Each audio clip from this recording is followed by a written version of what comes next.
All right. You look good.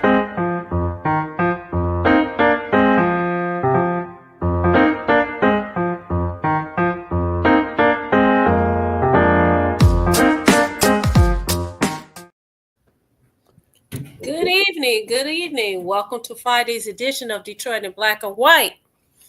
We're here this cold Friday evening. Uh, we have Allan Lengel of Deadline Detroit. Good evening, Allan. Good evening from Midtown Detroit. And we have the former head COP in Trenton, Jim Nardone. Hey, Jim. Hi, Vanessa. Hey, Allan. Allan's looking good. He looks like he's recovering. So I'm slowly moving up on the lazy boy chair. And Adolph is not here with us this evening, but we're going to hold down the fort. We got to remember to take a break in 15 minutes and make sure that our sponsors get their commercial in. We didn't do that on Wednesday because we were having such a spirited conversation. First of all, if you're watching, we want you to like, subscribe, and share. We want to thank you for watching. We want you to hit that like button, subscribe, and share. You can catch us every Wednesday, 8:30 in the evening to 9. Every Friday, 8:30 in the evening to 9. And you can also see us on Saturday mornings from 10 o'clock in the morning to 11 p.m. We want you to comment. We want you to participate. And we thank you for commenting and participating. So the first thing I'm going to do is there's two things I want to say, and then we'll just go around. One is I didn't say this Wednesday, is I want to recognize and acknowledge the life, the legacy of Nikki Giovanni. We didn't talk about this on Wednesday. Mhm. Certainly a trailblazer, a poet, an educator, civil rights activist, Black arts activist. I would say someone that was ahead of her times. She was the person who went to the department head at Virginia Tech and said that mass murderer, that he was mean and she wanted him out of her class. They did not do that. 32 students ended up dead. Wow, crazy. She was the one who sounded the alarm, and they did absolutely nothing. But I want to recognize her and the work that she's and the contributions that she made to America as an American. I was listening the other morning. They were playing an interview of her, a recent interview on NPR, and she was talking about rappers, and she was saying there's going to be a new movement because this group of rappers, the rappers started out as sort of expressing a lot of anger and issues, and now she says all they've done is they're all about the money, and there needs to be a new movement that evolves from that movement. I thought that was an interesting observation. Yeah, I've watched her quite a few of her interviews in the last couple of days. There was a show called Soul back in the day. It was her, James Baldwin, Muhammad Ali, Stevie Wonder, just a whole lot of people. But I also saw videos of her. She did an interview and she talked about Bill Cosby and how Bill Cosby was attacking Black men, how they were wearing their pants and all of that. And it was really deep. And then I saw another interview where she talked about Django, the movie Django Unchained. She was not a fan of that movie at all. So she lived a very, very interesting life. At 25 years old, she decided to have a baby. She didn't want to get married. She did get married. But later on in life, she did get married. She married a woman, which says to me that back then she was afraid to live her life out loud, it wasn't as accepted as it is, as it is now. So I want to just acknowledge her life and her legacy. I also want to give a shout out to someone who's always behind the scenes. She makes sure that, we get up and running. She tells us how many's been people watching the show. She refused to get in front of the camera. But I want to tell her, happy birthday, Lady T. So those are the two things that I want to say. We could go around the board. What is it that you want to talk about? I'm going to talk about something local, but what is it that you want to talk about, Allan? I'm going to talk about a couple things. One, the LA Times publisher who killed an editorial. And some people debate now how important our editorials as opposed to before, but he killed an editorial that was questioning some of the appointments by Donald Trump. And, it's I find it really disturbing when publishers are starting to meddle. He said, we're not going to run it unless we show an opposing view. Well, editorial pages are for a point of view. There's a reason they're separated from the newsrooms in every newsroom, or at least any major metropolitan paper or national paper. They're separated because they have points of view, they have opinions. They don't have to say blah blah blah. However, this or that. I mean, they have a point of view, so it's very dangerous. Bezos is another guy, very dangerous. The other thing is, I found it kind of amusing. I was reading before the show on the New York Times webpage where federal magistrate judge in Miami has ordered Donald Trump to do a deposition. He's suing ABC News for George Stephanopoulos, that he was convicted of rape, when in fact it was the technical thing. He was convicted of sexual assault, but the judge said later on it wasn't that it's not clear, he wasn't cleared of rape.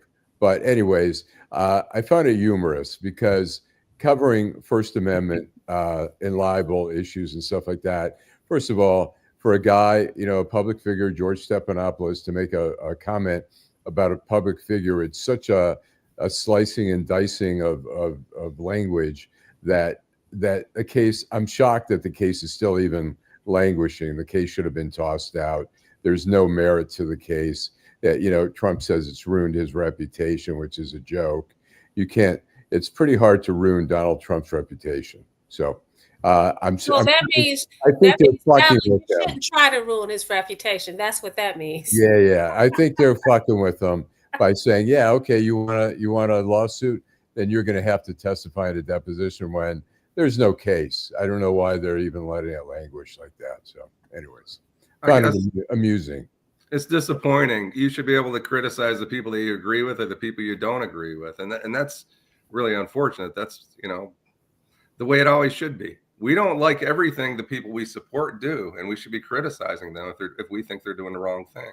Right. You know what, Jim? I agree with you. I think that anybody that serves in a leadership capacity should have people that say, hey, I don't like this. That makes you a better leader. Anybody who is in a leadership capacity that has a problem with somebody saying something about, I'm going to call it constructive criticism, then you shouldn't be in that capacity, because that comes along with the territory. I think it's ridiculous.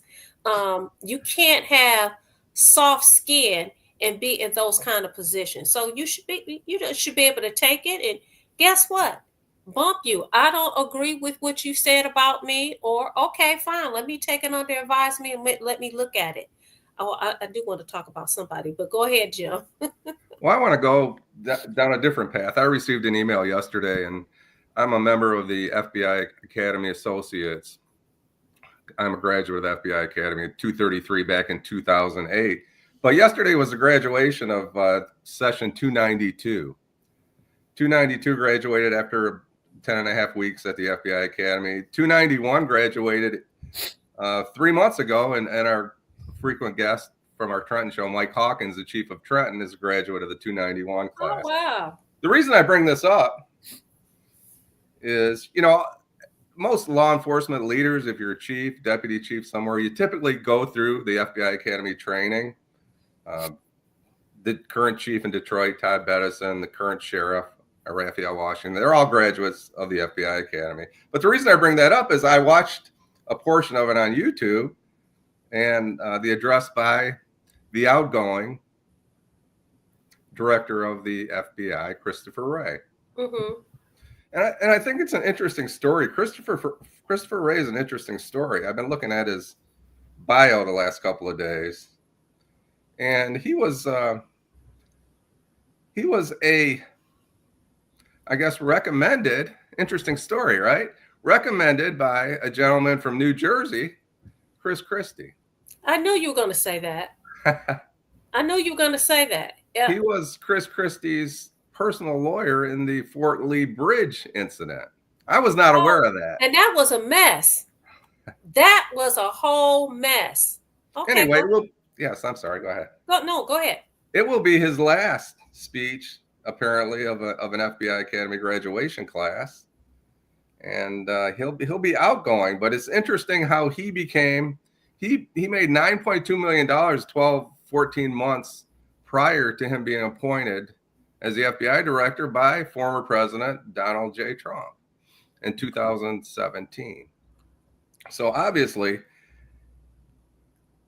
he's not on Trump's team anymore. So he's stepping down. But I think what's interesting about Christopher Wray, and I don't want to get into a lot of details about it, but I think one of the most interesting events that happened, and I'm not trying to be critical here, so just take it for what it's worth, right? I was involved in a couple of drug units, and there's a lot of ways to do a search warrant, right? Okay. Vanessa, you're aware of that. You can knock on the door at 2 PM. A couple of police officers say, "Hey, can we come in? We want to check this or that." Well, when they went to Mar-a-Lago, it was a circus, right?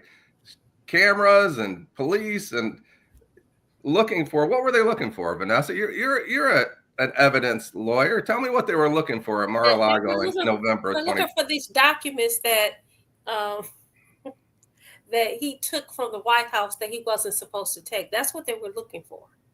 So, I think Jim, first of all, the FBI arranged it with Secret Service, knowing when, coordinated with them to know when he was not going to be there.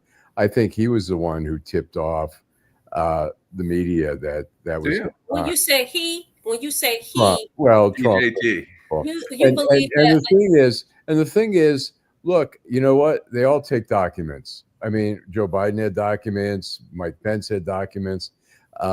When you get caught with those documents and they say, "Hey, we think you got documents," you turn them over. And he turned over some, and then I'm sure they must have had some informant, and it may have been Secret Service, who said, "There's a shitload of documents still." And they asked for a year, and he wouldn't turn them over, and he was hiding them and stuff like that. At some point, there's no way he would have ever been charged had he been like, "Hey, you took those documents, even if you took them on purpose, even if you knew that you weren't supposed to, bring them back." But it went on for a year, and they finally said, "What do they do?" He's given them the middle finger, and they went back. I don't know that anything could have been done differently. You tell me, Jim. Well, I think that's what the director basically said, that they tried to get the documents. I have no reason to doubt that they tried to get the documents, but when you talk about evidence, Attorney Moss, what is the threat of loss of evidence when it comes to documents like that? So I guess I'm asking, why do you think they needed to send however many they sent, 12 or 16, or I know Trump Jr. said 35. It's always half of what the witnesses say, that. But. Right. And that's interesting that you asked, because before the show, I was reading a message about, I'm going to bring it back home, about an attorney is trying to figure out what to do because they were told that there was we're talking about evidence. We're talking about body cam footage. He was told that there was no body cam footage. It was a 2-defendant case. There was body cam footage. They were at the same place at the same time. This client, the body cam footage didn't exist. So he's asking, what do I do? Is this a Brady situation, or should I wait until, we get into trial and impeach this person, basically strategically, and, get the case dismissed. But ultimately, wasn't Trump's case dismissed? Well, not yet, I don't think. It was dismissed that's what I thought by Judge Cannon but it's gone to, I mean, she erred on so many different ways in previous decisions. It went to the Court of Appeals. In all likelihood, the Court of Appeals would have reinstated or sent it back, remanded it back to the U.S. District Court for a more intelligent decision. I mean, she basically And the ruled. intelligent decision is going to end up a dismissal, but it's going to Well, look better. she ruled. I mean, she ruled that the special counsel was not constitutional. Right. That was the issue. But there have been previous in other circuits where that has been upheld, special counsel. So the question was going to be all based on, is the special counsel constitutional or not? I think it would have been yes, it's constitutional, but she took a pretty bold step by, she ruled contrary to all the previous rulings on the special counsel. So can I go back to this for just a second, Allan? Being a journalist and being involved in working with the FBI, you probably either went on some search warrants or you're familiar with how the process works. And when you go back to somebody like the Chambers brothers, not the musicians, the other guys, right? Oh no, you're not talking about the Chambers brothers. You could give an indicator to the folks out that might be watching why, if you were raiding that house over there on East Grand Boulevard, why you'd have to rush into that house before the drugs were flushed down the toilet, the needles were taken out of the arms, the guns were put away. So my point is more about evidence. I mean, what was the threat of the show? You're saying, it sounds like you're asking, was it an exigent circumstance? Well, I don't think it was exigent circumstances. Okay. What are you asking? Because I'm trying to. I'm just asking what evidence they thought was in. I'll was going to be compromised. I guess. Well, I'll tell you that there was video showing that people were hiding evidence. So why should they say, hey, we're going to be by 2:00. We want to just do a little search, and Trump's already hiding stuff. And I wouldn't recommend telling anybody when you're coming. That wasn't right. But if you're saying, hey, we've got a search warrant, we're gonna let you guys come in, and everything's gonna be like orderly and stuff like that. I mean, they didn't tear up the place. They didn't fucking tear up the sock drawer and all that, but they did go through it pretty thoroughly, and they had video of people hiding evidence. I'm sure they must have had informants going through there. There are 1 million people that go through the Mar-a-Lago. So I don't know. It's a unique situation, right? You have Secret Service, national, whatever they are, police, right, in that house when you're going in there doing a search warrant. It's right. We got to take a commercial break. We have to take a commercial break. Yep. I love teaching others because when I first got into the healthcare field, people overlooked me. I was really a 9th grade dropout who had no education, but I was determined to make something of myself for my baby. So Motor City matched the funds I put into my business. They awarded me $20,000. So now I'm able to focus solely on first step healthcare training and give it everything it needs. All because I live in Detroit. Hi, I'm Eric Sabri, your Wayne County Treasurer. If you're living in the home of a deceased family member and you're facing property tax foreclosure, the probate process can be helpful to you. If you file a probate petition and notify our office, the foreclosure proceedings will be halted during the probate process. Contact us at 313-224-5990 or email us at taxinfo@waynecounty.com. We're here to help.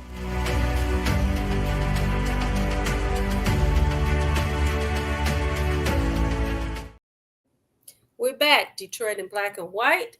Thank you all that are watching. If you want to like, subscribe, and share, that's what we're going to ask that you do. And if you want to make any comments, please feel free to do so. So, Jim, are you wrapping up what you want? I'm wrapping up. I just want to say hello to Denzel for chiming in, Chip Tracy, whoever else is out there. We're here. And I want to give a shout out to Mr. Evans, who's watching the show. He watches the show regularly. So, Chip Tracy, hey, what's up? How you doing? So listen, I want to talk about the story that's going around. We got so many stories, but this story, and I want you guys to tell me what you think about this. So remember when Adolph went off back in the summer when you had the young lady who fell asleep in the courtroom and the judge had her change clothes and we talked about all that, right? So now the story goes, and there's some people who are saying, well, you guys, people were fast to judge the judge, where the mother of the young lady has been arrested and is facing assault charges of she supposedly assaulted her 71-year-old aunt. Right. I say which you can read in that Deadline has Report. nothing to do with that. Those are two different situations. That's what I say. Yeah. That's what I say. And I'm like, listen, that situation with the young girl and the mom saying she didn't have a bed to sleep in and all that stuff or whatever, that's one. Hey, Marcia, that's one situation. Right. I don't think that you should, this is my opinion, and these opinions belong to Vanessa Moss, nobody else's. Attorney Vanessa Moss. But I don't think that it's fair to say, well, you guys should not have had an opinion about what the judge did with that little girl, because look at this mother. She is facing assault charges. First of all, they're assault charges. First of all, you're innocent until proven guilty. Something went down. We don't know what went down. But what is your opinion on that? I think that's a fair. And look, the kid is a kid. He's a 15-year-old kid. The kid's along for the ride with mom. There's not a lot of options for a child at 15 years old. So, some might draw a conclusion. I mean, the mother was. I watched the little hearing on a YouTube video. Oh, did you? What happened? I didn't watch it. It was very short. I mean, the prosecutor said, look, she was drunk. The woman. I knew it. I knew it. She was beating on her 71-year-old aunt. And so at minimum, they said, we'd like to have her not have any contact with the aunt. But I